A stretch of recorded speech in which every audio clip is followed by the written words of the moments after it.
برحمة ربك بمجنون وإن لك لأجرا غير ممنون وإنك لعلى خلق عظيم فستبصر ويبصرون بأيكم المفتون إن ربك هو أعلم بمن ضل عن سبيله وهو أعلم بالمهتدين فلا تطع المكذبين ودوا لو تدهن فيدهنون ولا تطع كل حلاف مهين هماز مشاء بنميم مناع للخير معتد أثيم عتل بعد ذلك زنيم أن كان ذا مال وبنين إذا تتلى عليه آياتنا قال أساطير الأولين سنسمه على الخرطوم إنا بلوناهم كما بلونا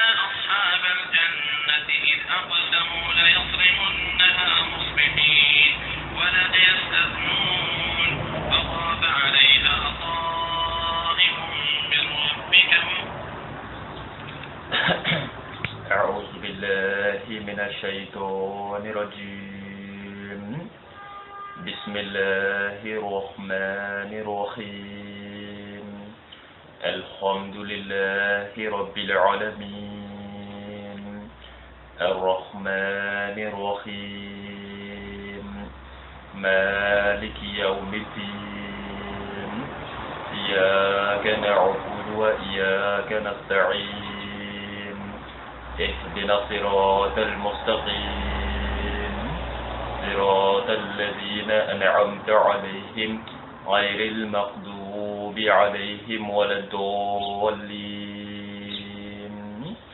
اللهم صل على سيدنا محمد الفاتح ما أغلق والخاتم ما سبق ناصر الحق بالحق والهادي إلى صراط المستقيم وعلى آله حق قدره ومقداره العظيم رب اشرح لي صدري ويسر لي أمري واحلل عقدة من لساني يفقه قولي الحمد لله الذي لا إله إلا هو الحمد لله الذي أخرجنا من الظلمات إلى نور الحمد لله الذي هدانا إلى الصراط المستقيم الحمد لله الذي بدأ الخلق وسيعيدهم الحمد لله الذي رفع 7 سماوات فوق عباده بدون عماد الحمد لله الذي يخرج الحي من الميت ويخرج الميت من الحي الحمد لله الذي يولج الليل في نهار ويولج النهار في ليل الحمد لله الذي أرسل نبيه بدينه ليظهره على دين كلهم أجمعين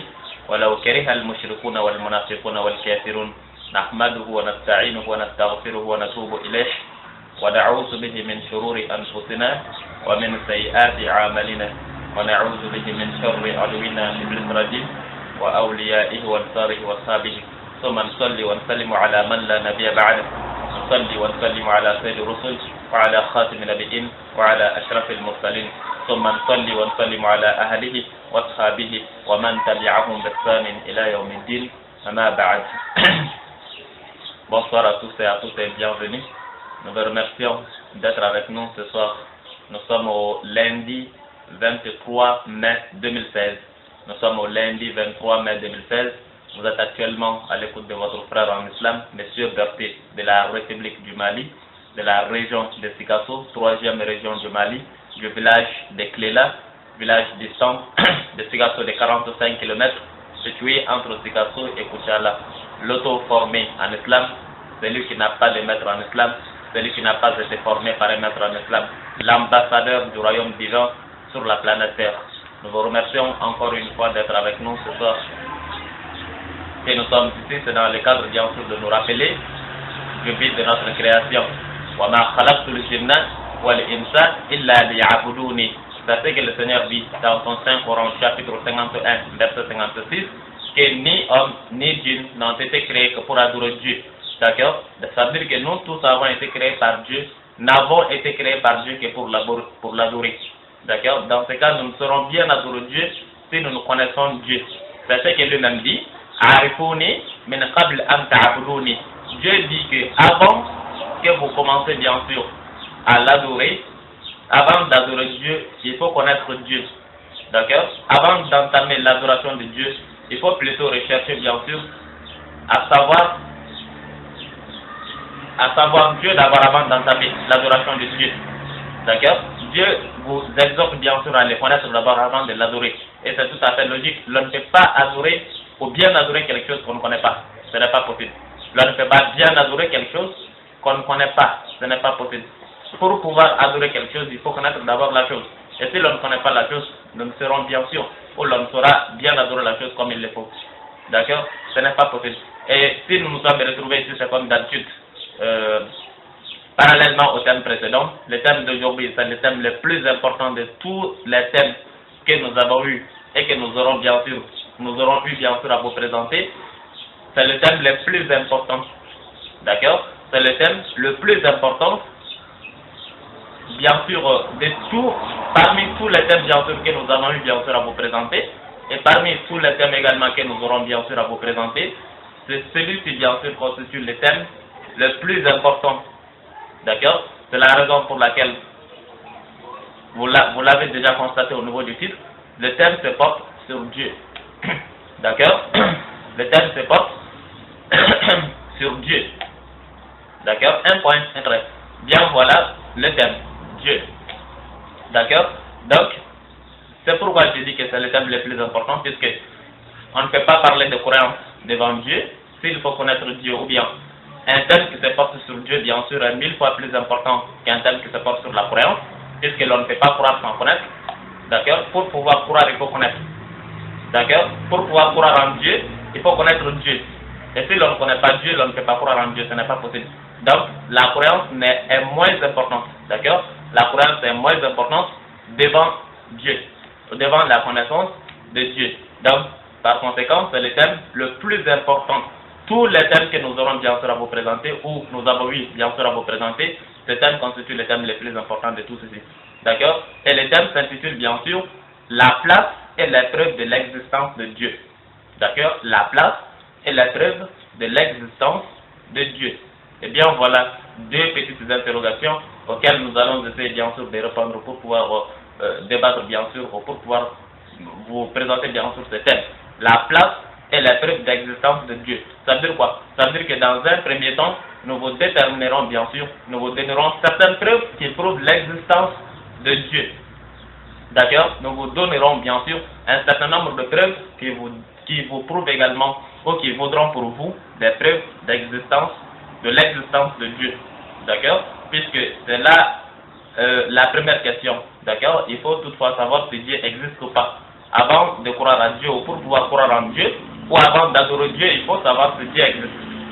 Et si Dieu existe, quelles sont les preuves qui montrent que Dieu existe? Puisque l'on ne voit pas Dieu, l'on n'a jamais entendu parler quelqu'un voir Dieu. D'accord? Et de ce fait, quelles sont les preuves qui puissent montrer que vraiment Dieu existe? Ou encore qui peuvent prouver que Dieu existe? D'accord? Donc, eh bien, voilà ce qui sera bien sûr l'objet du premier point. Le deuxième point, si Dieu existe, où se trouve-t-il? D'accord? Si Dieu existe, alors où se trouve-t-il? Il est où? Si Dieu existe, où se trouve-t-il? D'accord? Comme, bien sûr, dans ma production faite intitulée Comment devient-on musulman? Moi, j'ai eu à vous dire que pour devenir musulman, il y avait 6 piliers de la croyance en quoi il fallait formellement croire. Le premier était de croire en Dieu. Le deuxième était de croire en ses anges. Le troisième était de croire au livre saint. Le quatrième était de croire en la rencontre de Dieu, c'est-à-dire le delà. Le cinquième était de croire au prophète ou au messager. Et le sixième était de croire en la résurrection. D'accord? Donc, si il faut croire en ces 6 piliers, forcément, il faut que vous ayez bien sûr des preuves qui vous prouvent bien sûr que ces 6 piliers existent, ou encore ces 6 piliers sont vrais. Puisque pour pouvoir croire en quelque chose, il faut savoir si la chose existe ou si la chose est vraie. D'accord? C'est pourquoi nous avons pris le premier pilier qui est le plus important, qui se porte bien sûr sur Dieu, pour vous exposer bien sûr un thème se portant ou vous déterminant bien, pour vous déterminer bien sûr les preuves qui montrent que Dieu existe, ainsi que là où Dieu se trouve. D'accord? Voilà, donc sans plus tarder, nous allons débuter bien sûr à l'exposé, bien sûr. Nous allons débuter l'exposé. Le premier point, quelles sont les preuves de l'existence de Dieu? D'accord? Et vous qui m'écoutez maintenant, vous qui m'entendez, avant de procéder, c'est la question que tout un chacun bien sûr doit se poser. C'est la question que tout un chacun doit se poser. D'accord? Puisque l'on ne peut pas croire en Dieu sans connaître Dieu. Donc il faut se poser la question, quelles sont les preuves qui prouvent que Dieu existe? Et si vous n'avez pas de réponse bien sûr à cette interrogation, ce sera autre chose.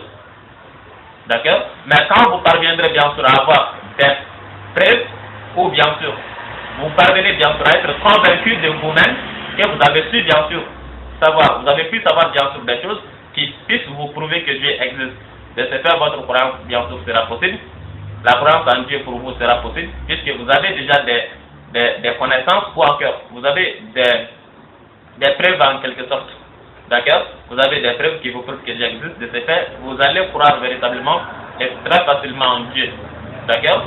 Les preuves qui existent, ou encore qui prouvent que Dieu existe, nous vous les donnerons bien sûr. Des preuves apparentes et des preuves venant du Coran. Et bien sûr, elles seront deux catégories de preuves. La première catégorie, bien sûr, sera toute apparente. D'accord? Toute apparente, bien sûr, c'est-à-dire que c'est que tout le monde voit. Et la deuxième, nous ferons de telle sorte qu'elle soit un verset coranique. D'accord? Nous vous donnerons bien sûr deux catégories de preuves. Deux catégories de preuves. La première sera d'une manière, je dirais, d'une manière scientifique en quelque sorte. D'une manière scientifique ou apparente. D'accord? D'une manière scientifique ou apparente ou philosophique en quelque sorte. La deuxième se passera bien sûr, ce sera bien sûr d'une manière religieuse, c'est-à-dire directement du Coran. D'accord? Et bien voilà. La première catégorie qui se porte bien sûr sur les preuves apparentes ou les preuves scientifiques en quelque sorte, nous prenons par exemple un principe, le principe de création. Bien avant le principe de création, nous prenons bien sûr le principe d'invention. D'accord? Le principe d'invention. Si nous prenons par exemple le principe d'invention, ça veut dire quoi le principe d'invention? Dans l'invention, on peut avoir bien sûr trois éléments. D'accord? Il y a le mot invention, d'accord? Il y a le mot inventaire et il y a ce qu'on appelle inventer. La chose qui est inventée, l'inventeur et l'invention. D'accord? Bien voilà le principe de l'invention en quelque sorte. Ça c'est un principe que j'ai pris par exemple. D'accord? Si nous prenons cet exemple, l'inventaire, l'invention et l'inventé. Ça veut dire quoi? Ça veut dire que forcément pour que le principe ou encore pour que le principe soit logiquement vrai, on ne peut pas avoir bien sûr une chose inventée sans inventeur. D'accord? On ne peut pas avoir bien sûr une chose inventée sans inventeur. D'accord?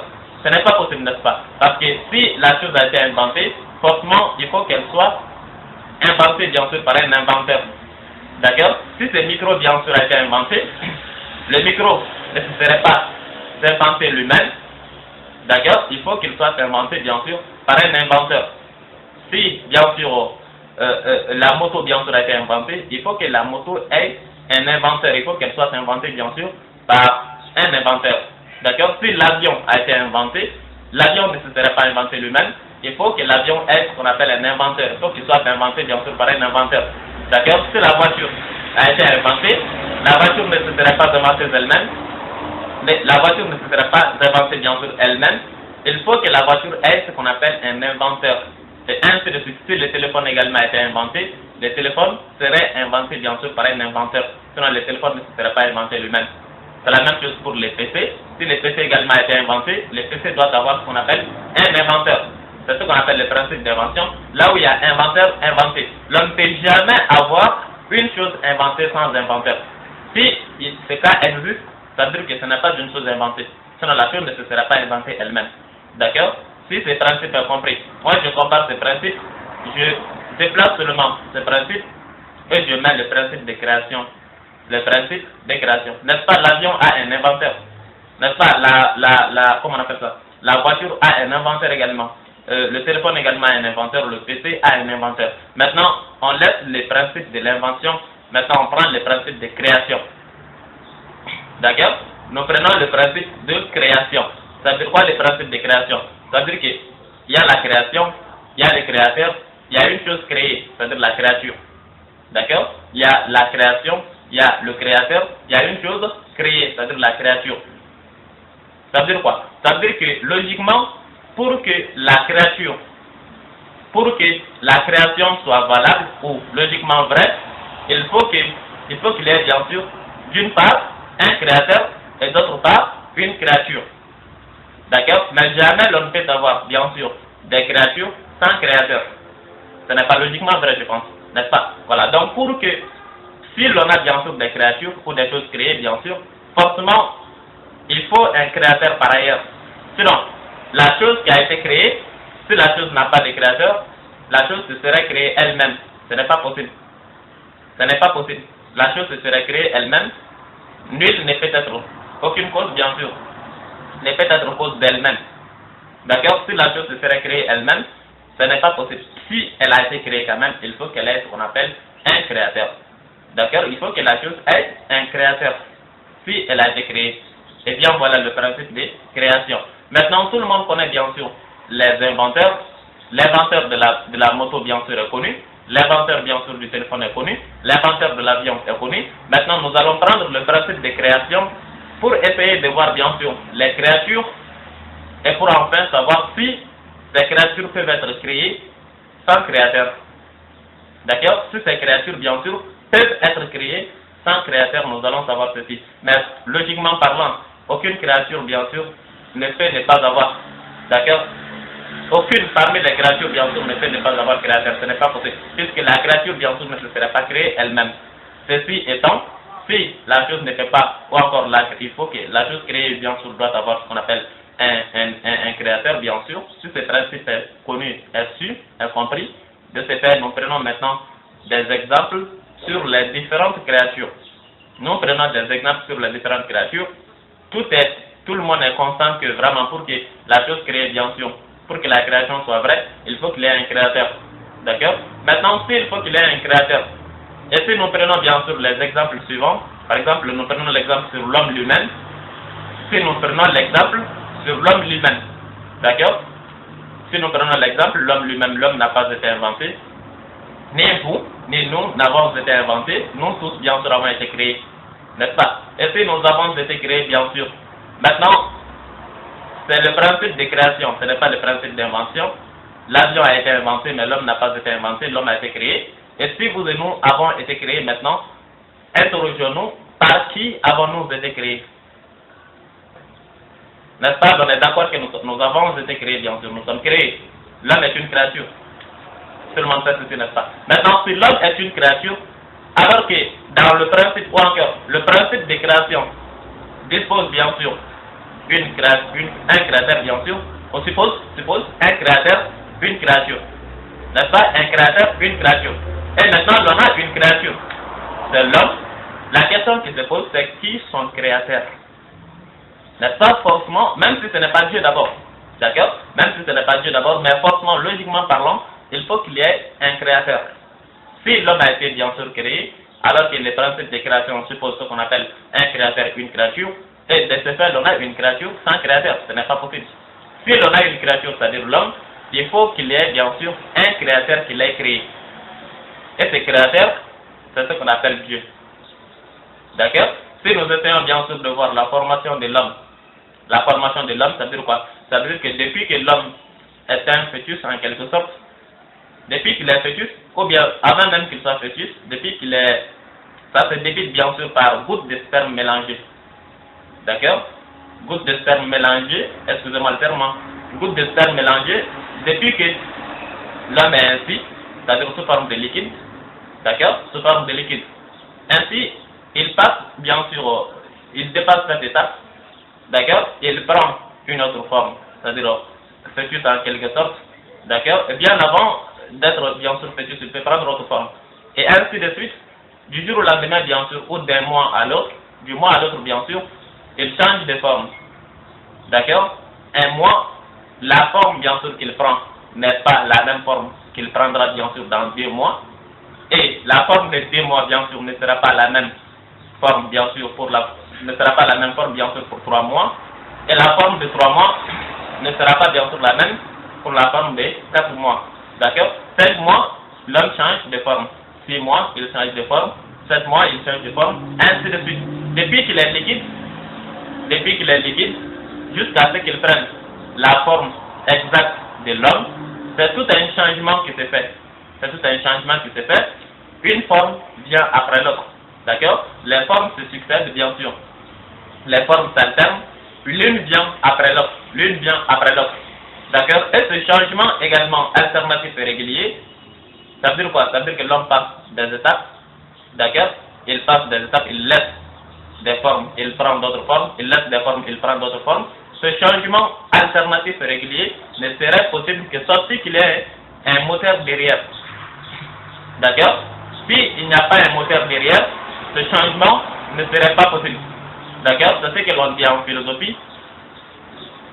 Si la chose, bien sûr, meut, d'accord? Si la chose meut, toute chose qui est mise, bien sûr, est mise par une autre force extérieure.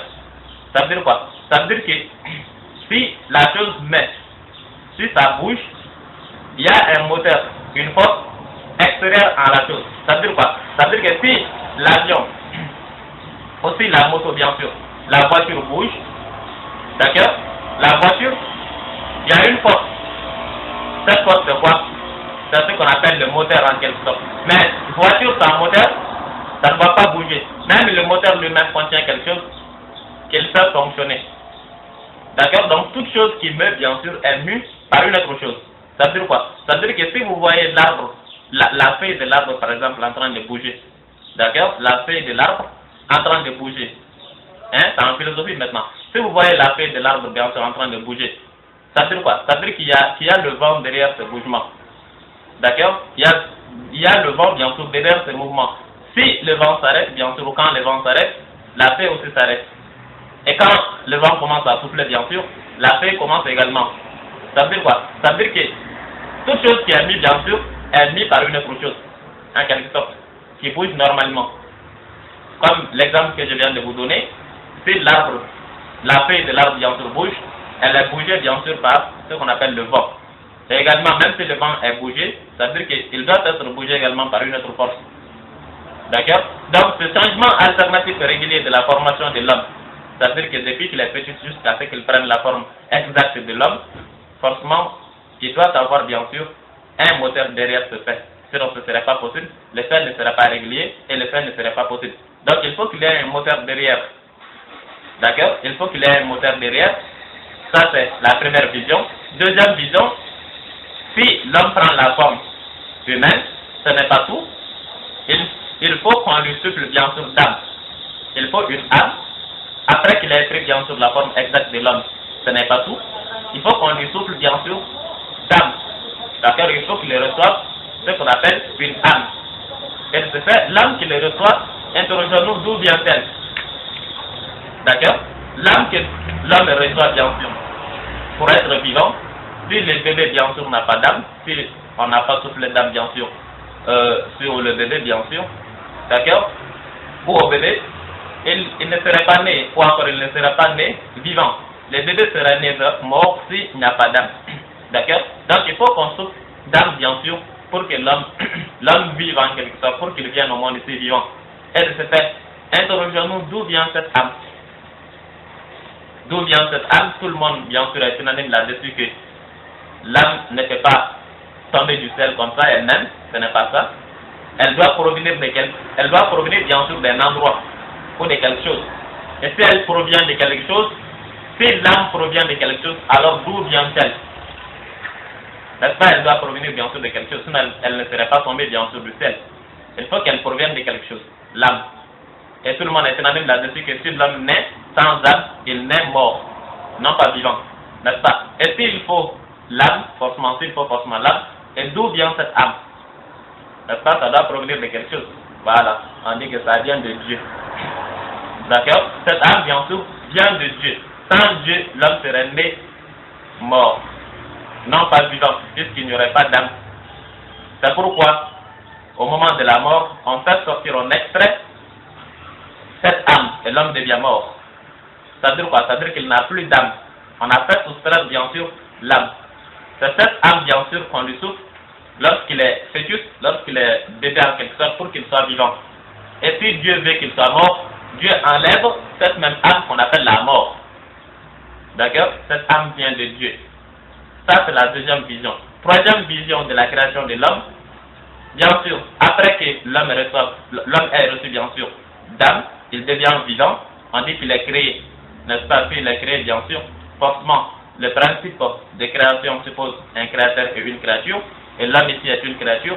Maintenant, qui est le créateur de l'homme maintenant? L'homme a quoi comme créateur? L'homme a quoi comme créateur?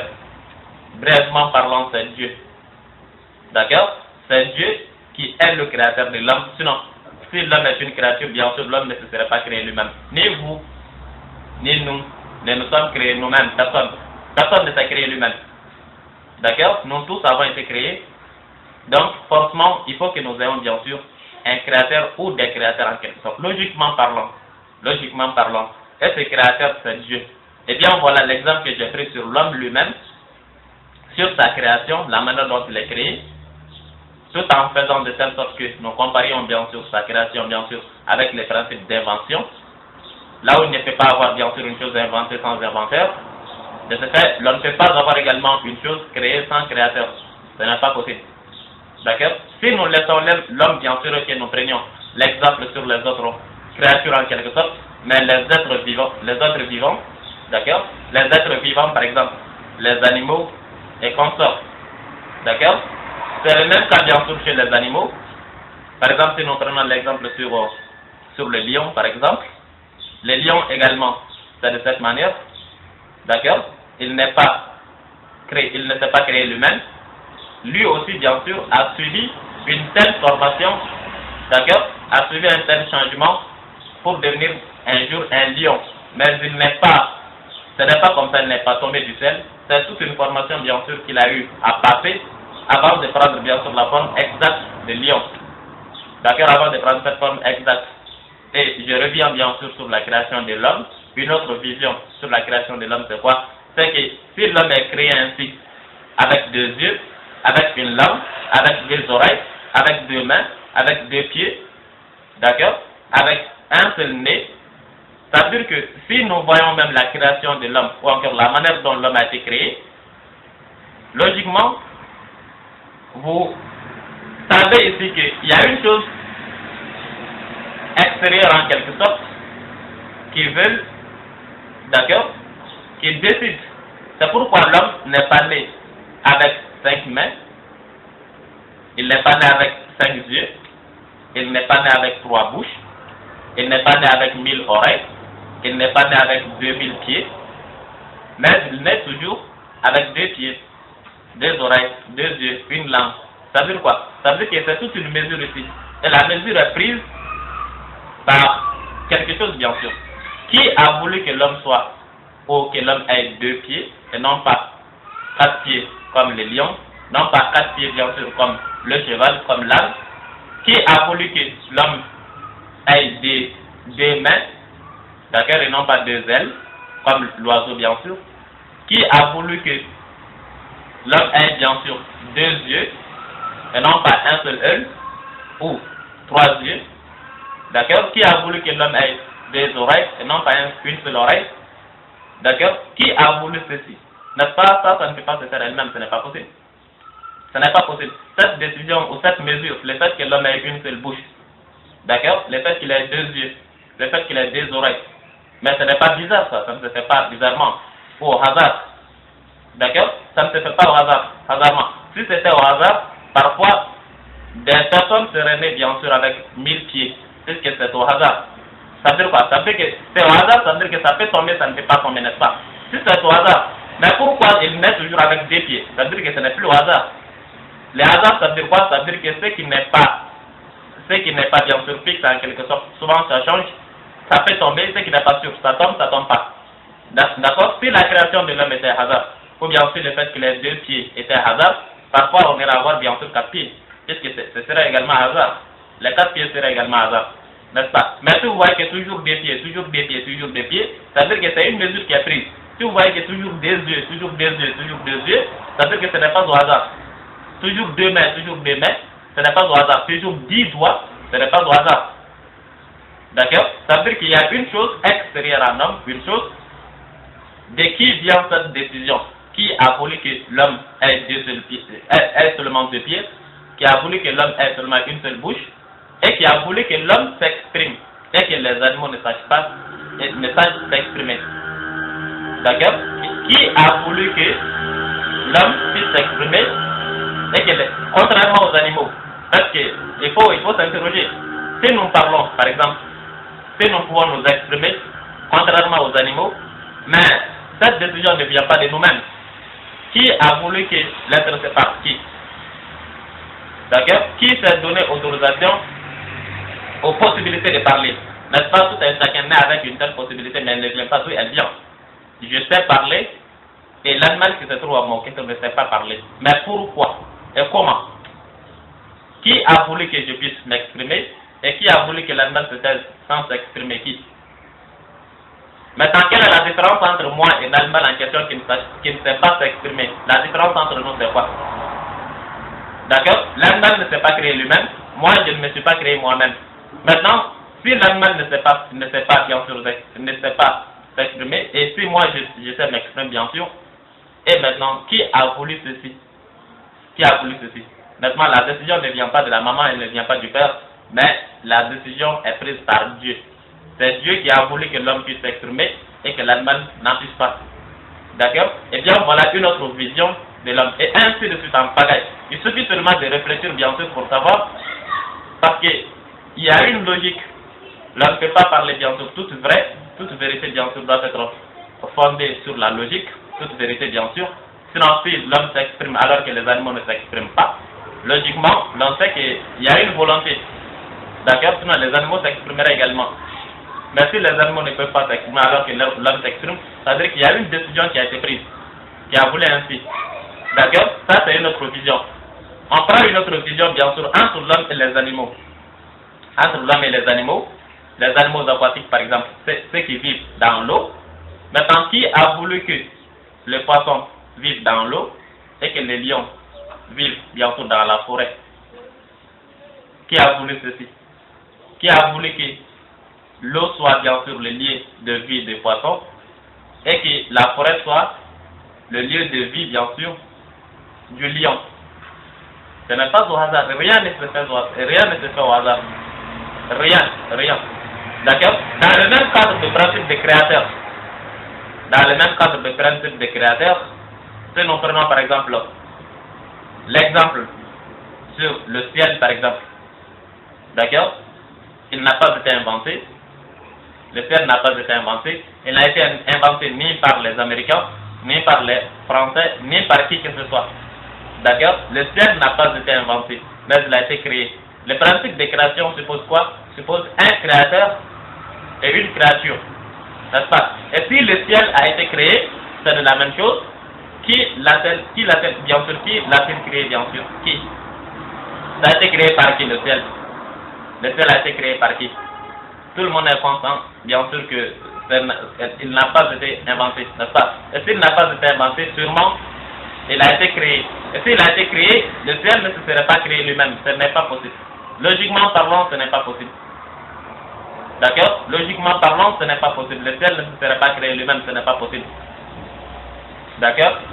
Ainsi, si nous prenons l'exemple, le ciel doit avoir un créateur. C'est ce créateur qu'on appelle Dieu. Sans Dieu, le ciel n'existerait. D'accord? Si le ciel quand même a été créé, si le ciel ne se serait pas créé lui-même, il faut que le ciel ait ce qu'on appelle un créateur. Il faut qu'il ait un créateur. C'est la même chose pour la terre. Ni vous ni nous ne l'avons créé. Et si la terre également a été créée, bien sûr, il faut forcément qu'elle ait ce qu'on appelle un créateur. Puisqu'elle n'a pas été inventée, elle n'a été inventée ni par les Américains, ni par les Français, ni par les Chinois, mais elle a été inventée. Pas inventée, elle a été créée, d'accord? Si elle a été créée, bien sûr, elle doit avoir ce qu'on appelle un créateur. Sinon, la terre ne se serait pas créée elle-même, il faut qu'elle ait un créateur. D'accord? Maintenant, qui est son créateur? Qui est le créateur de la terre? C'est ce créateur, bien sûr, qu'on appelle Dieu. C'est Dieu son créateur. D'accord? Et ainsi de suite, si nous prenons d'une manière générale l'univers ou le monde, d'accord? Tout l'univers ou le monde tout entier. Le monde tout entier ou l'univers, bien sûr, a été créé également. L'univers a été créé. Et si l'univers également n'a pas été inventé, s'il a été créé, forcément, il faut qu'il y ait un créateur. D'accord? Puisque l'univers n'a pas été inventé, il n'a été inventé ni par les Américains, ni par les Français, ni qui que ce soit. Il a été créé. Et si l'univers également a été créé, l'univers doit avoir ce qu'on appelle un créateur. L'univers doit avoir ce qu'on appelle un créateur. Forcément. Sinon, il ne se serait pas créé lui-même, ce n'est pas possible. S'il a été créé, si tout le monde est unanime bien sûr là-dessus, il faut qu'il soit créé bien sûr par un créateur. Et ce créateur, c'est ce qu'on appelle Dieu. D'accord? Et ces genres de preuves, bien sûr, sont ce qu'on appelle des preuves scientifiques en quelque sorte, et des preuves apparentes. D'accord? Ce sont des preuves scientifiques et parfois philosophiques. D'accord? Et souvent très généralement apparentes. D'accord? Parce que si nous prenons bien sûr l'exemple sur le soleil, d'accord? Le soleil, tout le monde le voit. D'accord? Si tout le monde voit le soleil, par exemple, et que tout le monde soit conscient que le soleil n'a pas été inventé, d'accord? Si tout le monde voit, par exemple,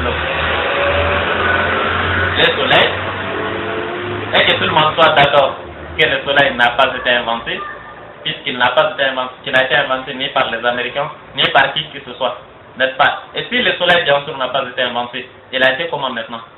Il a été créé. Et s'il a été créé, quelque chose créé peut ne pas avoir créateur.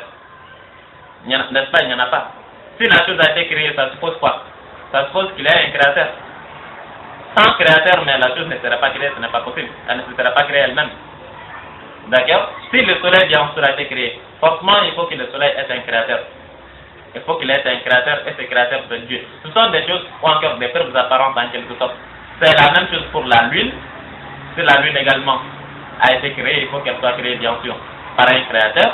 Si les étoiles ont été créées, il faut qu'elles soient créées, bien sûr, par un créateur, et ainsi de suite. D'accord? Et bien voilà en quelque sorte la première catégorie de preuves que j'avais voulu vous présenter, bien sûr, prouvant l'existence de Dieu en toute logique.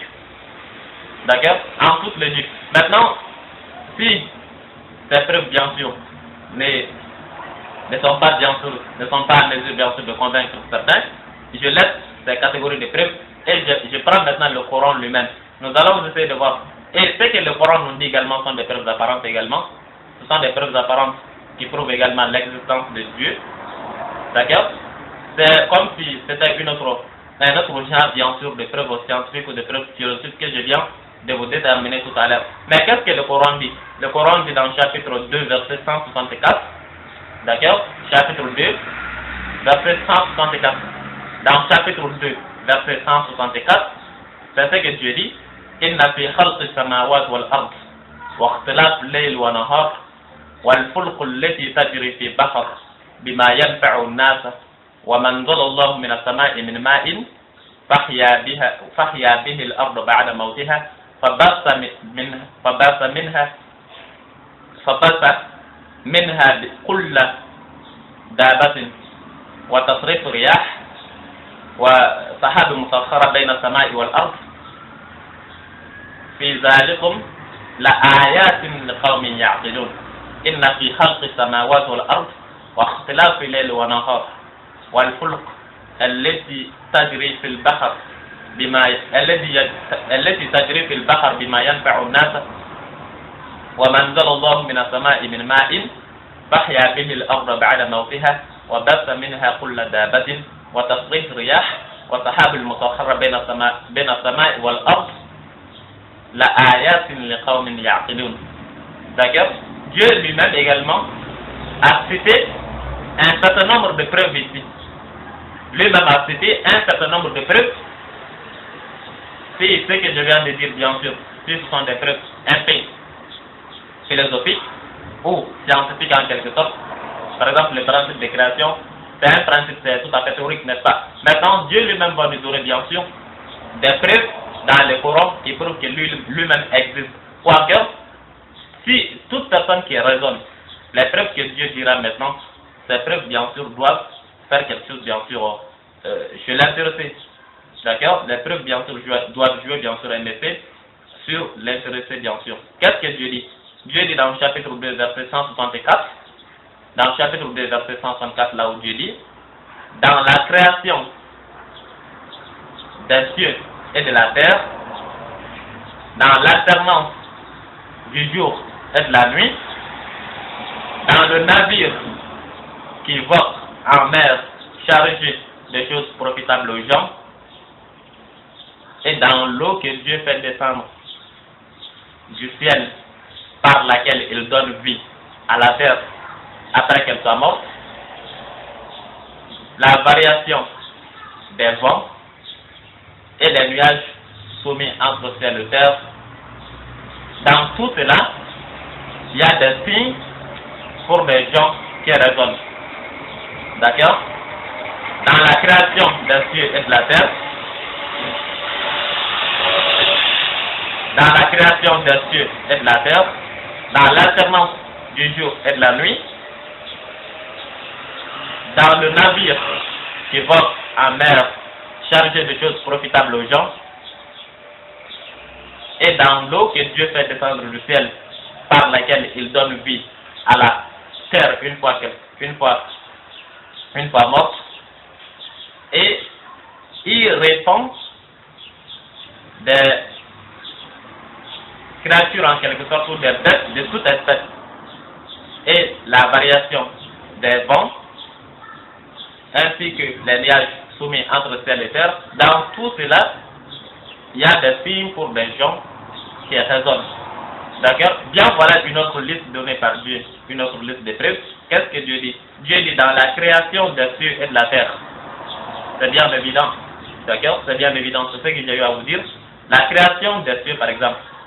Si l'on dit qu'il y a 7 cieux, s'il y a 7 cieux, même si nous ne voyons pas bien sûr les autres cieux, mais nous voyons bien sûr le seul ciel, bien sûr, le ciel, le premier ciel, n'est-ce pas? Et même si nous prenons l'exemple sur ce ciel, Dieu dit que la manière dont ce ciel a été créé, la manière dont ce ciel a été créé, la manière dont il a été, bien sûr, il est approché, d'accord? La manière dont il est insubmersible, d'accord? Ça ne bouge pas, ça ne coule pas, d'accord? Le ciel ne coule pas. Ça reste toujours le même, depuis des siècles et des siècles, depuis des millénaires et des millénaires, on ne sait même pas le nombre d'années. Depuis que le ciel s'est approché ainsi, il reste ainsi, il ne bouge pas, il ne tombe pas, d'accord? Il ne change pas de forme, le ciel reste toujours le ciel, et il est approché, il ne bouge pas. Insubmersible. D'accord? Dieu dit qu'en cela, il y a un signe pour des gens qui raisonnent. Pourquoi? Puisque comment se fait-il que le ciel se tienne lui-même comme ça, sans bouger, depuis des millénaires, et il se trouve partout? D'accord? Il ne bouge pas, il reste toujours le même, il ne change pas de forme, il ne tombe pas, il ne tremble pas, il reste toujours le ciel. Et on ne voit pas déplier, bien sûr, qui le tienne, il se tient lui-même, ce n'est pas possible. Le ciel ne peut pas, bien sûr, se tenir lui-même. Dieu dit qu'en cela, il doit avoir un signe pour des gens qui raisonnent, pour des gens qui réfléchissent.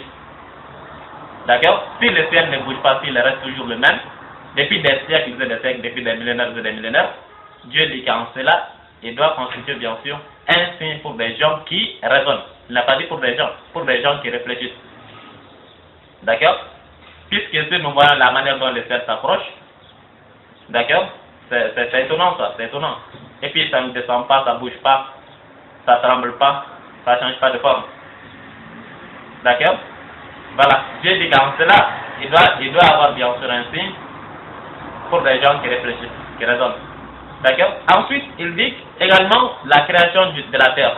La création de la terre, c'est la même chose. Le ciel est loin, et la terre sur laquelle, bien sûr, nous marchons, sur laquelle nous faisons tout ce que nous voulons, bien sûr, interrogeons-nous sur quoi est-elle posée? La terre se pose sur quoi? La terre se pose sur quoi? Elle se pose sur elle-même, n'est-ce pas? Si toute chose, bien sûr, se pose sur la terre, maintenant la terre elle-même se pose sur quoi? Ou bien il y a une terre sous la terre sur laquelle la terre se pose. On dit que la terre se pose sur elle-même. Et si la terre se pose sur elle-même, ça veut dire que la terre se tient en quelque sorte. Et si la terre se tient, ce n'est pas possible. Si je laisse bien sûr ce micro, il ne va pas pouvoir se tenir. Pourquoi? pourquoi ne va-t-il pas pouvoir se tenir? Pourquoi?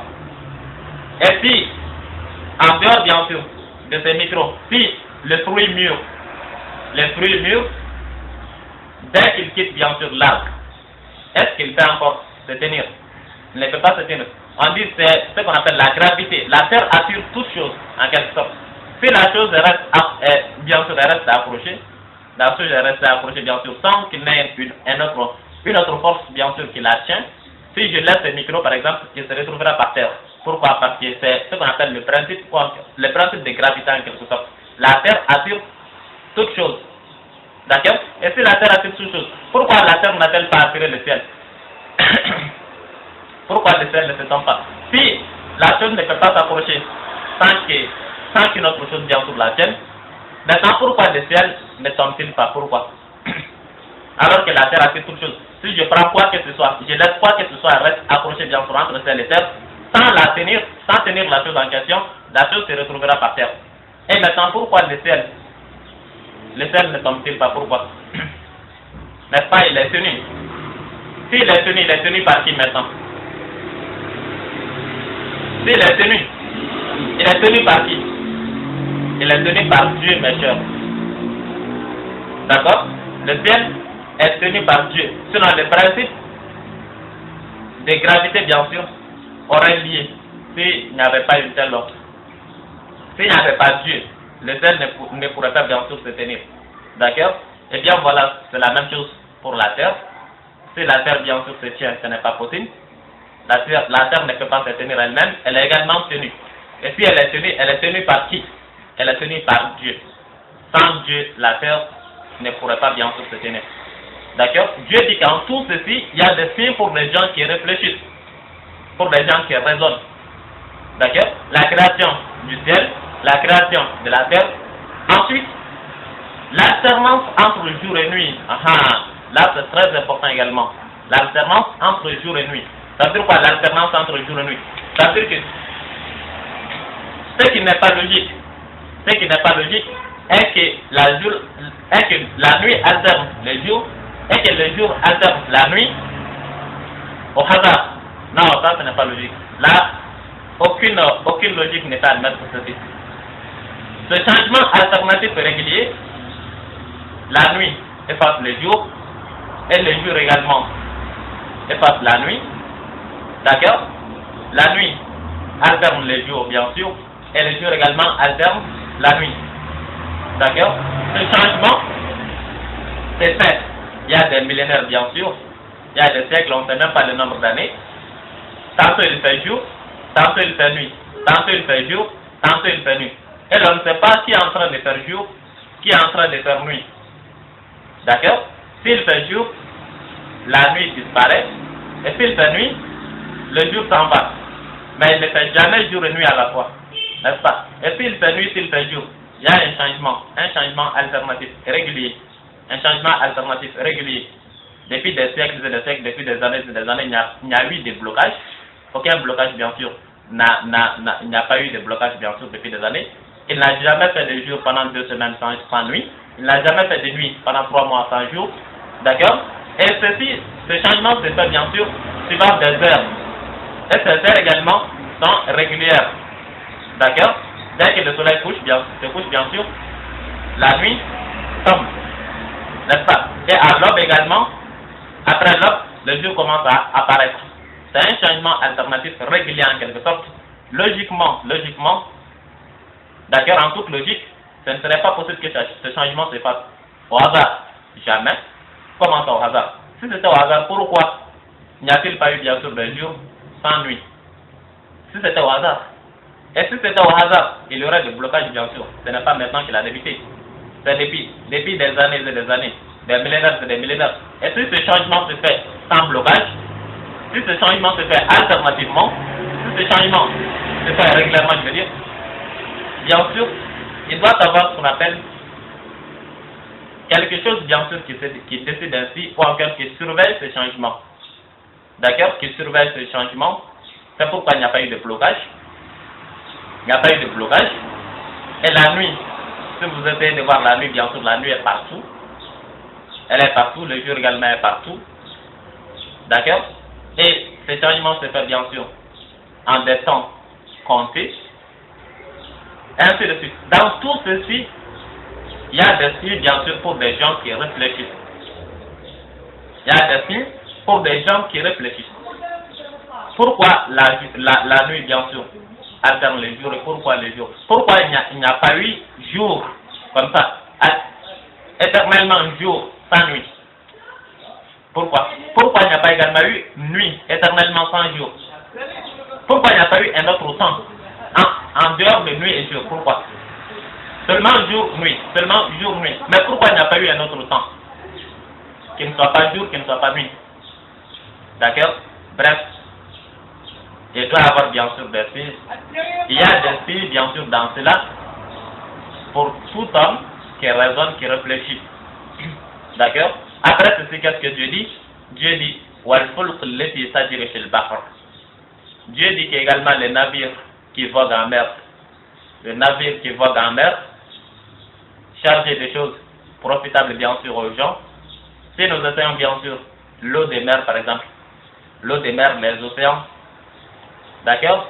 Les océans et bien sûr les eaux des mers en quelque sorte, la manière dont elles coulent, d'accord? Qui a voulu que l'eau soit submersible et que la terre soit insubmersible? Pourquoi? Qui a voulu que l'eau soit submersible et que la terre soit insubmersible? Pourquoi?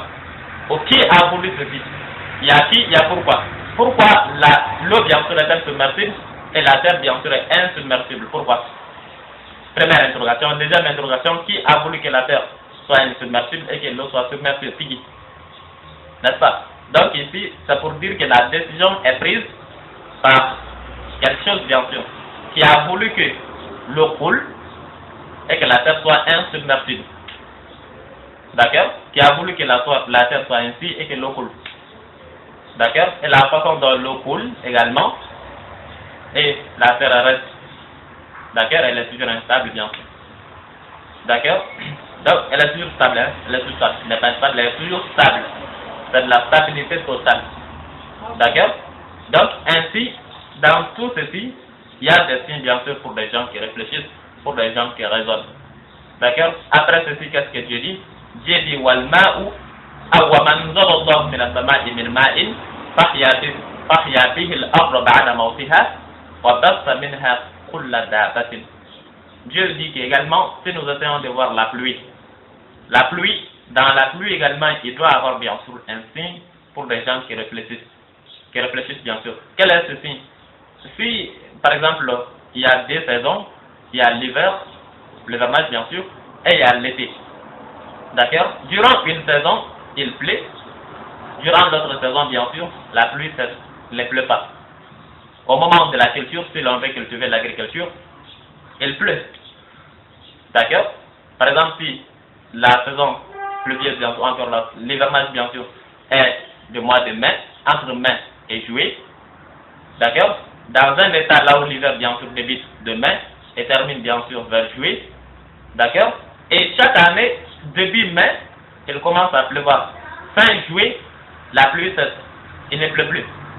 Et la pluie ne vient que juste début mai. Début mai, il pleut. Fin juillet, la pluie cesse. D'accord? Il ne pleut plus pendant le reste, bien sûr, de l'année, jusqu'à l'année prochaine.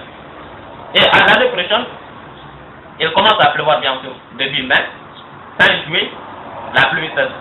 Ainsi de suite. Et dans un état là où l'hiver, bien sûr, commence, où l'agriculture se fait, bien sûr, entre le mois de janvier et juin, par exemple, pas juin, entre janvier et mars, par exemple, janvier et mars, et début janvier, il commence à pleuvoir. Si, par exemple, au Mali, l'hiver débute, bien sûr, au mois de mai, et termine, bien sûr, au mois de juillet, chaque mois de mai, chaque année, d'accord, chaque mois de mai, la pluie commence, chaque fin juillet, la pluie cesse. Est-ce que, si l'on essaie de voir l'eau réfléchit ou pas? L'eau ne peut pas réfléchir. Et si l'eau ne peut pas réfléchir, comment l'eau peut savoir qu'il fait temps? Si l'eau ne peut pas réfléchir, maintenant comment la pluie sait que vraiment il est mai de mois, c'est-à-dire il est mois de mai en quelque sorte? Comment la pluie peut savoir que vraiment l'hiver est arrivé? Il faut que je vienne. La pluie ne peut pas savoir ceci. Dans un état, là où l'hiver débute, où la saison, bien sûr, l'agriculture se fait au mois de juin et se termine vers septembre. D'accord? Est-ce que la pluie elle-même peut savoir qu'il fait mai de juin? Elle ne peut pas savoir ceci. Est-ce que la pluie peut savoir qu'il fait mai de juillet pour s'arrêter? Elle ne peut pas savoir ceci. Et si elle ne peut pas savoir qu'il fait bien sûr mois de mai, pourquoi au mois de mai elle vient? Et pourquoi au mois de juillet elle s'arrête? N'est-ce pas? Donc, dans cela, pour vous dire que ce n'est pas la pluie qui vient elle-même. La pluie est sous un commandement, en quelque sorte. D'accord? La façon dont le jour et la nuit, bien sûr, s'alternent suivant un commandement, bien sûr, c'est de cette façon. La pluie également est sous un commandement. C'est Dieu qui décide, c'est Dieu qui commande à la pluie, bien sûr, de descendre s'il fait temps. C'est Dieu qui sait qu'il fait temps. N'est-ce pas? Et si Dieu sait qu'il fait temps, c'est pourquoi à temps exact, la pluie commence à venir, et à temps exact également, la pluie s'arrête. Mais ce n'est pas la pluie, l'eau ne peut pas réfléchir, ce n'est pas l'eau qui fait ça lui-même, ce ne serait pas possible. D'accord? C'est quelque chose, bien sûr, qui est lié, ou encore qui commande. D'accord? La chose qui commande la pluie, bien sûr, la chose qui donne ordre à la pluie, c'est Dieu. Sans Dieu, il serait bien sûr, on aurait des mois ou encore des années et des années sans pluie. N'est-ce pas? Donc la seule chose qui donne ordre à la pluie, bien sûr, de descendre, c'est Dieu. La pluie ne descend pas à l'insu de Dieu. D'accord? Eh bien voilà, Dieu dit que dans cela également, il doit y avoir des signes pour des gens qui raisonnent, pour des gens qui réfléchissent. D'accord? Après ceci également, Dieu dit quoi? Il dit que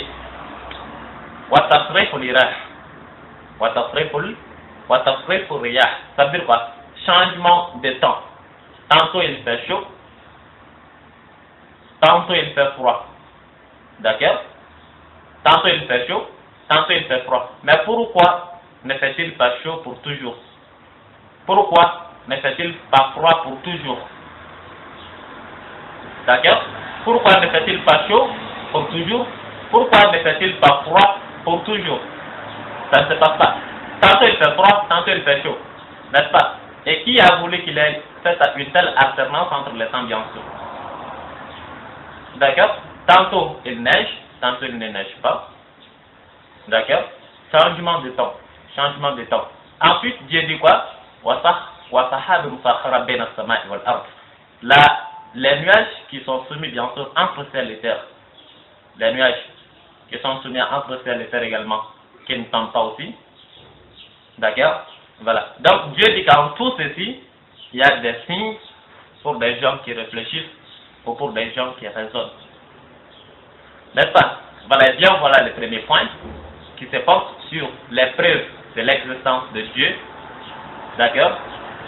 Ce sont des preuves bien sûr qui sont convaincantes, hein, puisque l'homme, si ce que je viens de dire, les preuves que j'ai dites en première position, si celles-ci ne sont pas convaincantes, c'est parce qu'elles viennent de moi. Si elles sont aussi convaincantes, parce que, bon, elles peuvent être convaincantes également, celles qui viennent de moi, puisque ce ne sont pas des preuves que j'ai inventées moi-même. D'accord? Ce sont des preuves qui sont fondées bien sûr sur la logique, principe de création, principe d'invention. D'accord? Il ne peut pas avoir bien sûr inventé sans inventeur. Il ne peut pas également avoir ce qu'on appelle créature sans créateur. Donc ce sont des preuves bien sûr qui sont fondées sur la logique. Si celle-ci bien sûr, après celle-ci, et les preuves que Dieu lui-même donne, je pense que bien sûr ces preuves doivent être convaincantes pour, je dirais pour tout un chacun. Mais Dieu dit pour des gens qui raisonnent, pour des gens qui réfléchissent. D'accord? Voilà donc, et bien voilà le premier point.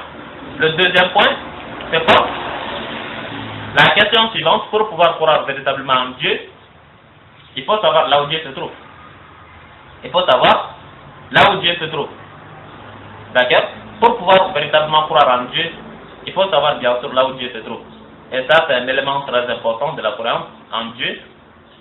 D'accord? C'est un élément qui vous aide très facilement bien sûr à croire en Dieu, puisque si vous ne savez pas là où Dieu se trouve, c'est un élément bien sûr qui vous permet d'obéir à Dieu n'importe où.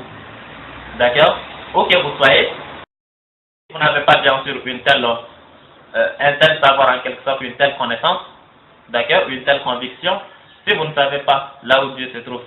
Maintenant, parfois, est-ce qu'il ne vous vient pas bien sûr il ne vous arrive pas bien sûr de dire que Dieu ne me voit pas? D'accord? Donc, si vous ne savez pas là où Dieu se trouve, il vous sera très facilement, ou encore il vous sera arrivé une fois bien sûr de savoir ou de penser que Dieu ne vous voit pas. D'accord? Et c'est la deuxième question que tout un chacun doit se poser, hein, puisque si, après avoir su, d'accord? Après avoir su que Dieu existe, maintenant, là où se trouve Dieu, il faut que l'on fasse ceci, puisque là, on ne sait pas là où il se trouve, n'est-ce pas? Voilà. Donc, ce sera bien sûr l'objet. C'est ce que nous allons essayer bien sûr de déterminer la place de Dieu, là où Dieu se trouve. C'est Dieu lui-même, bien sûr, comme nous avons pu montrer les preuves. Nous avons pu montrer bien sûr les preuves qui montrent bien sûr que Dieu existe ou qui font la démonstration. Ensuite, il reste maintenant à savoir là où Dieu se trouve. C'est Dieu lui-même, bien sûr, qui nous dira là où il se trouve. D'accord? C'est pourquoi il dit dans le chapitre 57, verset 4, dans le chapitre 57, verset 4, là où Dieu dit وَالَّذِي خَلَقَ السَّمَاوَاتِ وَالْأَرْضَ فِي سِتَّةِ أَيَّامٍ ثُمَّ اسْتَوَى عَلَى الْعَرْشِ يَعْلَمُ مَا يَلِجُ فِي الْأَرْضِ وَمَا يَخْرُجُ مِنْهَا وَمَا يَنزِلُ مِنَ السَّمَاءِ وَمَا يَعْرُجُ فِيهَا وَهُوَ مَعَكُمْ أَيْنَمَا كُنْتُمْ وَاللَّهُ بِمَا تَعْمَلُونَ بَصِيرٌ. C'est lui qui a créé les cieux et la terre en 6 jours, puis il s'est établi sur le trône. Il sait ce qui pénètre dans la terre et ce qui en sort, ce qui descend du ciel et ce qui monte, et s'il est avec vous où que vous soyez. Et s'il est avec vous où que vous soyez. Et s'il est avec vous où que vous soyez. Et s'il est avec vous où que vous soyez. Et Allah observe parfaitement ce que vous faites. Allah observe parfaitement ce que vous faites. D'accord? Bien, voilà le premier verset que j'ai voulu vous donner, qui nous montre la place, ou qui nous indique bien sûr la place de Dieu. Là où Dieu se trouve, ne pensez pas que parfois si l'on demande certains bien sûr concernant la place de Dieu, ils disent que Dieu se trouve en haut. N'est-ce pas? Parfois ils disent que Dieu se trouve en haut. Bon, je ne dirais pas que c'est faux, ce n'est pas faux, puisque si l'on dit que le prophète a voyagé bien sûr le voyage nocturne, d'accord, s'il a voyagé, il n'a pas voyagé pour la France, il n'a pas voyagé bien sûr pour les États-Unis, mais il a voyagé vers le haut, n'est-ce pas? Il est parti derrière les 7 cieux. Et s'il est parti derrière les 7 cieux, il était parti chercher quoi là-bas? On dit qu'il était parti chez Dieu. Et s'il était parti chez Dieu, donc ça veut dire que Dieu se trouve en haut d'ailleurs. Sinon, si Dieu ne se trouvait pas en haut, pourquoi est-il monté jusqu'en haut pour rechercher Dieu? C'est pourquoi j'ai dit que je ne dirais pas que c'est faux en disant que Dieu se trouve en haut. Mais j'ai dit tout simplement, ce sont des questions à expliquer, ce ne sont pas des questions... ce sont des conceptions bien sûr à expliquer et non pas des conceptions définitives qu'il faut comprendre. Si Dieu se trouve en haut, maintenant si je suis dans ma chambre, Dieu n'est-il pas avec moi là-bas? Et si oui, maintenant il est en haut, il est dans ma chambre, mais comment ça? Alors qu'on ne le voit même pas. D'accord? Donc ici, si l'on dit qu'il se trouve en haut, c'est vrai. D'accord? Mais c'est une vérité, mais une vérité qui mérite des explications. Sinon, si l'on s'arrête à dire que Dieu se trouve en haut, et s'il se trouve en haut, la personne qui reste dans sa chambre pour forniquer, alors qu'il y a 7 cieux entre lui et Dieu, ensuite il y a les toits de sa chambre entre lui et Dieu. Si c'est un immeuble bien sûr de plusieurs étages, il y a plusieurs étages bien sûr entre lui et Dieu. Moi, si Dieu est en haut bien sûr derrière les 7 cieux, moi je ne pense pas qu'il le voit, hein, ou qu'il le verra bien sûr. N'est-ce pas? Et si ce n'est pas ça, s'il le voit, maintenant comment Dieu peut-il être et être partout?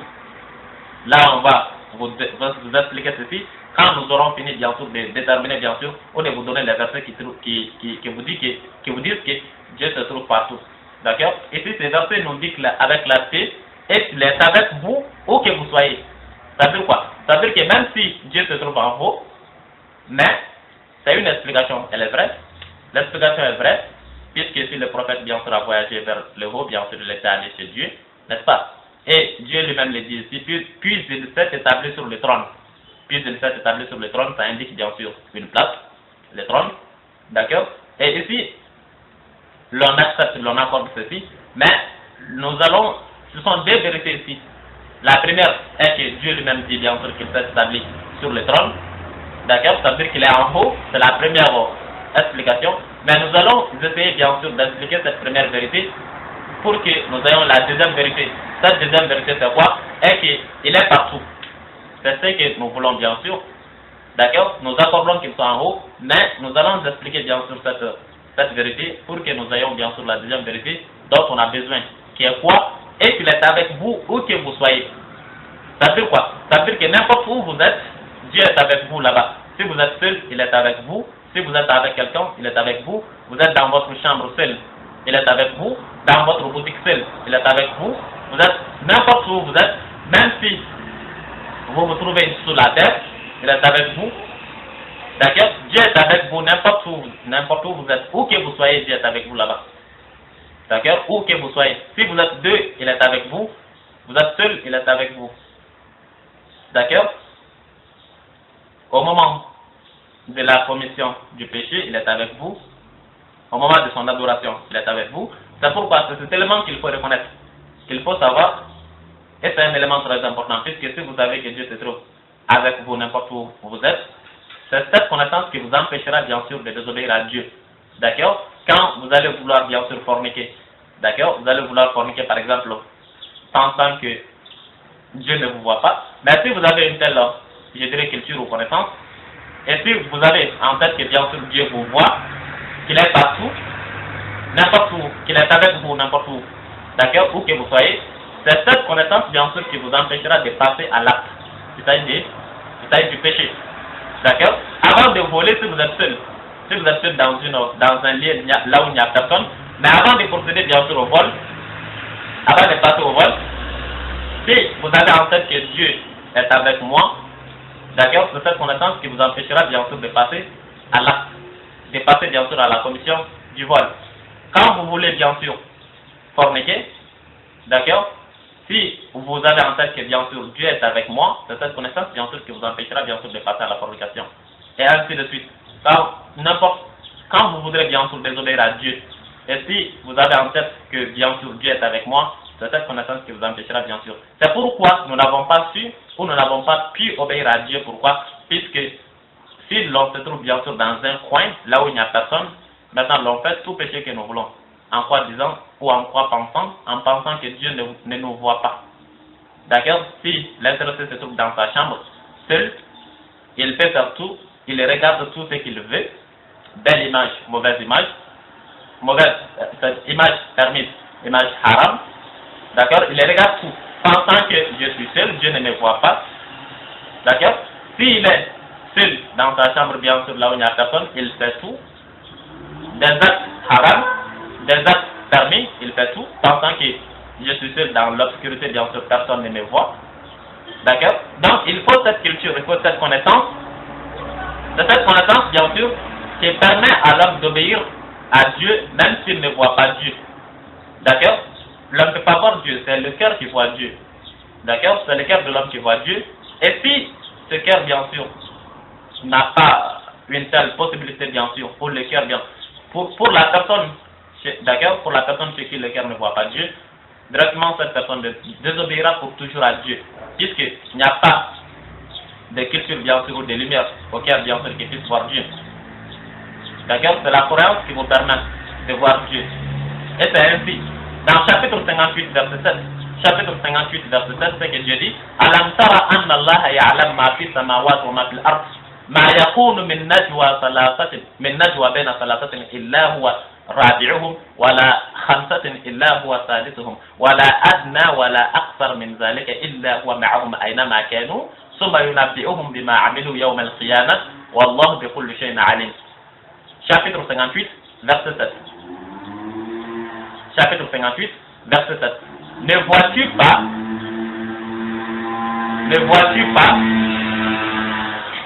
vois-tu pas qu'Allah sait ce qui se trouve dans les cieux et ce qui se trouve sur la terre? Pas de conservation secrète entre trois personnes.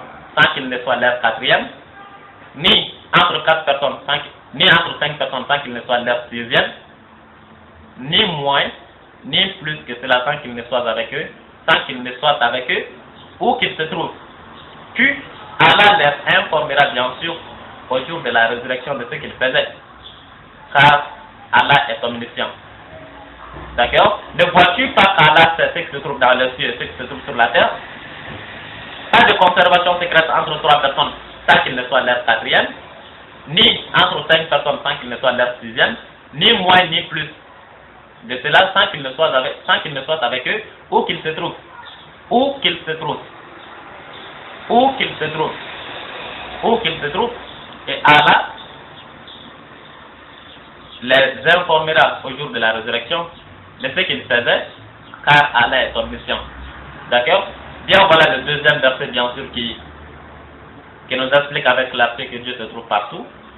D'accord? C'est pourquoi Dieu dit où il se trouve. Et pas de conservation secrète entre 2 personnes, entre 3 personnes, entre 4 personnes, entre 5 personnes, quel que soit le nombre, sans qu'il ne soit avec eux. D'accord? Si vous êtes 2 personnes, Dieu est avec vous. C'est en ce moment, vous allez savoir, bien sûr, vous qui êtes l'homme, en quelque sorte, si vous êtes par exemple dans un coin avec une fille, vous deux seulement, donc si vous devez savoir que vous êtes 2, mais c'est Dieu qui est votre troisième. Tout ce que vous ferez sera devant Dieu. C'est pourquoi Dieu dit, car elle est omniscient, il est parfait, ou encore il observe parfaitement ce que vous faites. Si vous êtes 2 personnes, quand vous voulez bien sûr passer à la désobéissance à Dieu, ou encore passer bien sûr à la commission du péché, c'est Dieu qui est votre troisième, même si vous êtes 2 seulement. D'accord? Si vous êtes 3 personnes, c'est Dieu votre quatrième. C'est Dieu votre quatrième. Ce que vous allez faire, bien sûr, ce sera devant Dieu. Si vous êtes 5 personnes, c'est Dieu votre sixième. Tout ce que vous ferez, bien sûr, sera fait devant Dieu. Si vous êtes 6 personnes, 7 personnes, quel que soit le nombre, Dieu est avec vous. Dieu est avec vous et tout ce que vous œuvrez, bien sûr, sera fait devant Dieu. D'accord? Voilà, il observe parfaitement ce que nous faisons. C'est pourquoi il nous informera au jour de la résurrection. Il nous informera bien sûr au jour de la résurrection de ce que nous faisions. D'accord? Voilà, donc et bien voilà le deuxième chapitre, ou encore le deuxième verset qui nous dit bien sûr avec la paix que Dieu se trouve partout. D'accord? Après ce point également, un autre verset, chapitre 2, verset 186. Chapitre 2 du Coran, verset 186. Dans chapitre 2, verset 186, qu'est-ce que Dieu dit? فَإِذَا سَأَلَكَ عِبَادِي أَنِّي فَإِنِّي قَرِيبٌ أُجِيبُ دَعْوَةَ الدَّاعِ إِذَا دَعَانِي فَلْيَسْتَجِيبُوا لِي وَلْيُؤْمِنُوا بِي لَعَلَّهُمْ يَرْشُدُونَ. Et quand mes serviteurs t'interrogent de moi, je suis tout proche. D'accord? Je suis tout près. Je réponds à l'appel de celui qui m'appelle quand il m'appelle. Qu'il réponde à mon appel et qu'il croit en moi afin qu'il soit bien guidé. D'accord? Quand mes serviteurs s'interrogent à mon sujet, je suis tout prêt. Je réponds à l'appel de celui qui m'appelle quand il m'appelle, qu'il réponde à mon appel et qu'il croit en moi afin qu'il soit bien guidé. D'accord? Chapitre 2, verset 186. C'est un verset également qui nous donne avec l'aspect que Dieu dit au prophète ici, si les hommes demandent le prophète bien sûr concernant Dieu, d'accord, que le prophète dise que Dieu se trouve tout près. Par exemple, si vous êtes là où vous êtes, et si vous voulez savoir là où Dieu se trouve à côté. Si vous êtes bien sûr seul, Dieu se trouve à votre côté bien sûr. D'accord? Il se trouve à côté, il est tout proche. N'importe où que vous soyez, Dieu est tout proche, il est à côté. Si vous êtes seul dans une chambre, il est à côté. D'accord? Si vous êtes 2, il est à côté. Ne demandez pas bien sûr, ne cherchez pas à savoir là où Dieu se trouve. N'importe où, là où vous êtes, c'est là où se trouve Dieu, à côté. D'accord? Ça veut dire quoi? Ça veut dire que la façon dont vous ne pouvez pas partir, laisser votre tête, d'accord? Vous ne verrez jamais personne marcher sans sa tête, n'est-ce pas? Voilà, donc vous ne pouvez vous retrouver dans un lieu là où il n'y a pas de Dieu. D'accord? Si vous ne pouvez pas partir, laissez bien sûr votre tête à la maison pour sortir, alors vous ne pouvez pas laisser Dieu à la maison pour sortir. Quand vous sortez, Dieu est à côté. La façon dont votre tête vous suit, Dieu vous suit également. D'accord? Il vous suit. Un pas, il vous suit. Chaque pas, il vous suit. D'accord? Pas à pas. D'accord? Voilà donc, eh bien voilà le troisième verset qui nous dit, avec la paix que Dieu se trouve partout. D'accord? Voilà. Donc la question, la petite interrogation qui se pose, c'est une semi-interrogation en quelque sorte. Comment Dieu peut-il être un et être partout? Comment Dieu peut-il être en haut et être partout? Maintenant, c'est cette explication que nous allons vous donner, bien sûr, pour terminer le thème. Nous avons su maintenant les preuves qui prouvent que Dieu existe. Après ceci, nous avons su la place de Dieu, là où il se trouve. Et il se trouve partout. N'est-ce pas? Parfois, on peut dire qu'il se trouve en haut. Mais il faut expliquer ceci. Donc, il se trouve partout. Et s'il se trouve partout, maintenant, comment Dieu peut-il être un et se trouver partout? Comment peut-il être un et se trouver partout? D'accord? Voilà, donc c'est ce que nous allons expliquer maintenant. N'est-ce pas? Ça vaut une interrogation, non? Comment Dieu peut être un et être partout? Puisqu'il est là en haut. Mais comment peut-il être en haut et être partout? D'accord? Là, c'est très facile à démontrer. Très facile. C'est très facile à démontrer que les preuves de l'existence de Dieu ou la place de Dieu. Dieu est un et se trouve partout. Là, je vous le démontre tout à l'heure très facilement. Je prends seulement l'exemple sur le ciel. L'exemple sur le ciel. Si je vous pose la question, il y a combien de cieux? Combien de cieux y a-t-il? Certains diront 7. 7 cieux, n'est-ce pas? On laisse les 6 autres cieux et on prend le ciel du monde ici-bas. D'accord? Les 6 autres cieux, l'on oublie ceci. Et l'on prend l'exemple sur le ciel que tout le monde voit. D'accord? On prend l'exemple sur le ciel que tout le monde voit. Le seul ciel. Et si je vous pose la question, où se trouve-t-il le ciel? Il se trouve où? Sans dire qu'il se trouve en haut, on sait qu'il se trouve en haut. N'est-ce pas? C'est pourquoi pour le voir, il faut monter les regards, n'est-ce pas? Donc, je ne parle pas de ça, il se trouve en haut. Le ciel se trouve en haut. Mais il se trouve dans quel état? Aux États-Unis. Le ciel se trouve dans quel état? Au Mali. Il se trouve dans quel état? En France. Où se trouve le ciel? N'est-ce pas? Il se trouve où? Ce n'est pas aux États-Unis, n'est-ce pas? Ce n'est pas en Chine. Ce n'est pas au Japon. Le ciel se trouve où? Le ciel. Ce n'est pas dans un seul état sur un seul état là où il se trouve, n'est-ce pas? Il se trouve où? Il se trouve partout. N'importe où vous partez, vous trouverez le ciel là-bas. Vous êtes au Mali, vous le verrez. Vous êtes aux États-Unis, vous le verrez. Vous êtes en France, vous le verrez. Vous êtes au Maroc, vous le verrez. Vous êtes au Congo, vous le verrez. N'importe où vous partirez, bien sûr, vous verrez le ciel là-bas. Il est partout. Il est partout. Le ciel est partout, n'est-ce pas? Si le ciel, bien sûr, est partout, si le ciel est partout, maintenant combien? Il est combien? Il ne s'agit pas des autres ciels, il s'agit du ciel d'ici-bas. C'est-à-dire, voilà le ciel, bien sûr, le premier ciel que tout le monde voit. Maintenant, il est combien? Un seul. Et il est où? Partout. En France, aux États-Unis, au Mali, en Guinée, n'importe où, partout, le ciel se trouve. Le ciel se trouve partout, alors qu'il est un. Il est un, il se trouve partout. N'est-ce pas? On n'a pas besoin de réfléchir pour savoir ceci. Ça l'est nu, non? C'est tout à sa apparence. N'est-ce pas? Donc le ciel est un, elle se trouve partout. Dieu aussi est un, elle se trouve partout. Puisque Dieu qui a créé le ciel ne peut pas être à mesure de faire quelque chose dont Dieu n'en soit pas. D'accord? Dieu ne peut pas ne pas être capable de faire quelque chose, bien sûr, dont le ciel en est capable. Ce n'est pas possible. Si c'est Dieu qui a créé le ciel, comment le ciel peut-il faire quelque chose, ou peut-il être bien sûr à mesure de faire quelque chose dont Dieu n'en soit pas? Ce n'est pas possible, n'en soit pas capable. Ce n'est pas possible. Si c'est Dieu qui a créé le ciel, alors le ciel ne peut pas, la connaissance du ciel ne peut pas dépasser la connaissance de Dieu. Si c'est Dieu qui a créé le ciel, bien sûr, le ciel ne peut pas être en mesure, bien sûr, de faire quelque chose dont Dieu n'en soit pas. Ce n'est pas possible. D'accord? Voilà, donc le ciel est un, il se trouve partout. Dieu aussi est un, elle se trouve partout. D'accord? Si l'on prend l'exemple sur le soleil, c'est le même exemple. Le soleil se trouve en haut, comme vous le voulez, si vous le voulez bien. Il se trouve en haut. En plus de cela, il se trouve partout. Puisque n'importe où vous soyez, n'importe où vous êtes, où que vous soyez, si vous êtes au Mali, vous verrez bien sûr le soleil là-bas. On dirait qu'il est sur Mali seulement.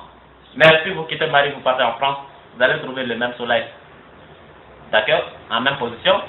Vous quittez la France, vous partez en Amérique, vous allez trouver le même soleil en même position.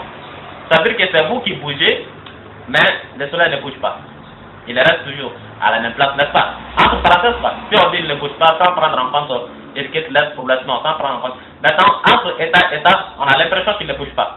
Parce que si vous quittez à midi en France, très généralement, là où le soleil était, si vous partez au Mali, bien sûr, à midi pile, vous allez trouver bien sûr le soleil en même position. Il est un, elle se trouve partout. Dieu aussi est un, elle se trouve partout. Si cela ne vous convainc pas, bien sûr, nous prenons l'exemple sur la terre. D'accord? L'exemple sur laquelle nous tous vivons, la terre, elle est combien? Combien sont les terres? Certains diront 7. Sans prendre en considération les autres 6 terres, d'accord? Nous prenons seulement l'exemple sur la terre ici, la terre que tout le monde voit. Elle est combien? Elle est une. Elle se trouve où? La terre se trouve dans quel état? La terre, dans ce cas, on ne peut pas dire qu'elle est en haut quand même. N'est-ce pas? Elle n'est pas en haut. Elle est sous nos pieds. N'est-ce pas? Et si elle est sous nos pieds, la terre se trouve dans quel état? La terre se trouve dans quel état? Au Mali, ou bien aux États-Unis, ou bien en France, ou bien en Chine, ou bien au Maroc seulement. La terre se trouve partout, alors qu'elle est une. Dieu aussi se trouve partout, malgré qu'il soit une, qu'il soit un. D'accord? Si la terre se trouve partout, alors qu'elle est une, Dieu aussi se trouve partout, même s'il est un. D'accord? Eh bien, voilà certaines explications pour prouver, mais ça c'est encore, ce n'est même pas difficile à prouver que Dieu soit un et qu'il soit partout. D'accord? Si je prends l'exemple sur des vidéos sur YouTube par exemple, des vidéos sur YouTube, ce sont des vidéos bien sûr qui ont une seule source, je pense. C'est YouTube, la source, non? N'est-ce pas? C'est YouTube, la source. Toutes les vidéos qui se trouvent sur YouTube, c'est YouTube, le site YouTube en quelque sorte qui est la source. N'est-ce pas? Et si c'est la source, où se trouve maintenant le site YouTube? C'est aux États-Unis, n'est-ce pas? Et si c'est aux États-Unis, s'il se trouve aux États-Unis, et pourquoi les mêmes sites se retrouvent au Mali, alors que le site se trouve aux États-Unis? Pourquoi l'on les retrouve bien sûr au Maroc? Pourquoi ou comment? Bien sûr, l'on retrouve bien sûr également en France. Le même YouTube se trouve en tout, n'importe où, partout. D'accord? Donc cela équivaut bien sûr à des preuves pour vous prouver que si le ciel se trouve aux États-Unis, alors que ça se trouve partout sur la planète Terre, n'importe où vous partez, c'est pour vous dire que Dieu, même s'il se trouve en haut, il se trouve partout. C'est pourquoi le site YouTube bien sûr se trouve aux États-Unis. Mais si vous êtes dans votre chambre, vous l'avez devant vos yeux comme si c'était dans votre chambre. Comme si le site était dans votre chambre. N'est-ce pas? Si vous n'êtes pas bien sûr dans votre chambre, si vous êtes dans un cyber, vous trouverez le même site, les vidéos qui se trouvent bien sûr jusqu'aux États-Unis, dans les sources. Bien sûr, le site se trouve aux États-Unis. Vous allez voir les mêmes vidéos bien sûr sur place, comme si les vidéos étaient bien sûr dans votre PC. D'accord? Voilà, donc si ceci est possible bien sûr, tout le monde le sait. Tout le monde le sait. Donc c'est de la même façon, Dieu est également, même s'il est en haut, il est en haut et il est comme ça partout, comme le site YouTube aux États-Unis, et il est partout. D'accord? Voilà, donc nous allons nous arrêter bien sûr à ce niveau. Nous vous disons tout simplement que vous étiez à l'écoute de votre frère en islam, Monsieur Berfé Isiaka, Monsieur Berfé Isiaka de la République du Mali, de la région de Sigasso, 3e région du Mali, du village de Klela, village distant de Sigasso de 45 km, situé entre Sigasso et Koutiala. L'auto-formé en islam, celui qui n'a pas de maître en islam, celui qui n'a pas été formé par un maître en islam, l'ambassadeur du royaume divin sur la planète Terre. Nous vous remercions infiniment et nous vous donnons promesse pour la prochaine. Merci bien.